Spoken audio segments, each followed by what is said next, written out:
मुझे लगता है कि टोंक सीट से पायलट फैमिली के साथ कभी धोखा नहीं हुआ है, लेकिन अब इस समय टोंक से अगर सचिन पायलट पीछे चल रहे हैं तो ये एक बहुत बड़ी खबर है इस समय की। ये इसलिए भी महत्वपूर्ण है क्योंकि उन्हें भविष्य के नेता के तौर पे देखा जाए। बिल्कुल बिल्कुल। गहलोत की उम्र इतनी हो चुकी है और वो इतना समय राज कर चुके हैं। अंतर बहुत ज्यादा नहीं है, 40-50 240 वोटों से वो भी बहुत बड़ी बात है। उन्हें लगातार बहुत बड़ी मार्जिन के साथ अपनी बढ़त बनाए रखनी थी, लेकिन अगर वो एक बार भी पीछे जाते हैं तो ये बड़ा संकेत है कि हो सकता है कि कहीं उनकी सीट अगर खतरे में पड़ी तो उन्हें दो बड़े खतरे थे। एक बार तो उन्होंने ये करके देख लिया कि क्या हम बगावत कर सकते हैं, उसमें बुरी तरह से फ्लॉप हो गए। बिल्कुल, ये एक बड़ा सेटबैक होगा अगर सचिन पायलट का यहाँ पर नुकसान होता है टोंक से। और सबसे बड़ी बात जितनी कांग्रेस की राजनीति समझता हूं मैं, तो भूपेश अशोक गहलोत भी जो है टोंक के अंदर टोक लगा रहे होंगे, टोक लगा रहे होंगे। कांग्रेस की राजनीति ऐसे ही चलती है। लेकिन ये भी साफ है, जिसने ये हम सब जानते हैं, जिसने दूसरे के लिए गड्ढा खोदा वो खुद उस गड्ढे में गिरा। अगर सचिन पायलट हारेंगे मगर ये ऐसा है, देखिए अशोक गहलोत भी नहीं बनाते हुए दिख रहे हैं। खुद खोदता हूँ दूसरों के लिए और खुद उसमें गिर जाता हूं। अच्छा, एक मेरे साथ एक मैं बहुत दिलचस्प स्टेटमेंट बताता हूँ।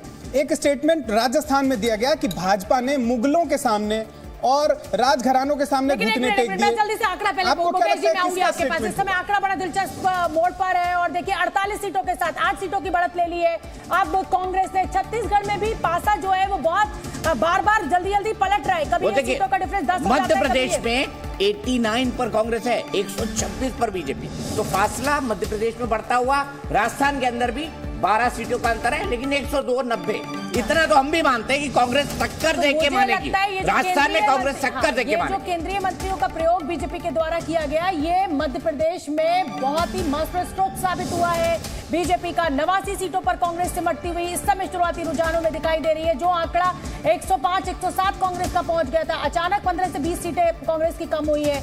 हालांकि बड़े शुरुआती रुझान है और मैं बार बार ये कह रही हूँ कि ये नतीजे नहीं है, ये रुझान है। लेकिन बीजेपी ने यहाँ पर अच्छी खासी बढ़त ले ली है और कम से कम नहीं तो 30-35-36 सीटों की बढ़त है। एक और बात बताऊं, AIMIM की 4 सीटों पर फिलहाल आगे है। अगर AIMIM पिछले बार 7 सीटें थी, लक्ष्मी 7 थी, 7 से अगर एक भी कम सीट जीतती है AIMIM तो कांग्रेस का परसेप्शन बिल्कुल रॉकेट चंद्रयान 2 साउथ पोल पर लैंड करता हूं। उसमें एक बात और जोड़ने की है, इस दौरान AIMIM ने 3 और राज्यों में, बिहार जैसे राज्य में, कहां पे वो इतनी दूर में रहते हैं, लेकिन बिहार में 5 सीटें जीत ली। यानी कि इस दौरान जो पिछले जोड़ना चाहती है।